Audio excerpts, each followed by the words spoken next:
In the Japanese island of Sado, there are a network of gold and silver mines located under a split-top mountain. These mines here are believed to have started operating as early as the 12th century and produced until after World War II. And the mining was done by hand. Japan wishes to register these mines of Sado into the UNESCO World Heritage List for their long history and artisanal mining techniques.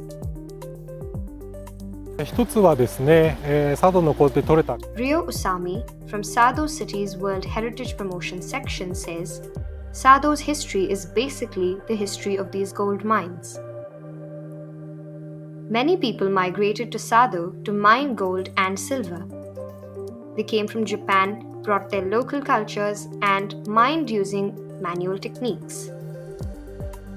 That's why they aim to register this period of history as World Heritage. Japan is seeking recognition of 3 sites between 1603 and 1867, which include the Nishimikawa gold mine, the Tsurushi silver mine, and the Aikawa gold and silver mines. But their bid has run into some problems, and it involves another country. Critics in South Korea say the bid failed to mention the use of conscripted Korean labor during the Second World War when Japan occupied the Korean peninsula.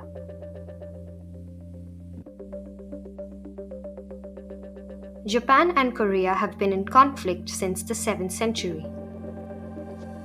Japan has repeatedly tried to invade the Korean peninsula since then.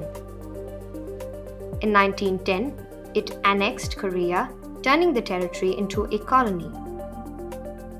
By the late 1930s, Japan was starting to mobilize for war. It began to force people to work in the factories and mines or enlist as soldiers. Due to this, more than 1,500 Koreans worked at these sites during World War II. Of course, the working condition. Koichiro Matsura, a former UNESCO Director General, says the working conditions were extremely harsh. Nevertheless, the pay was very high. That's why lots of people, including many Japanese, applied. Historians argue that Korean workers faced significantly harsher conditions than their Japanese counterparts. Wartime issues like forced labor have soured ties between Japan and South Korea. And Seoul has formed a task force to push back against the UNESCO bid. Supporters of the bid say that era was when the mines were the world's most productive and mining was done manually. Matsura, who is backing the bid, suggests Japan must clarify in a more concrete and honest manner on how the Korean workers lived and worked at the Sado gold mines.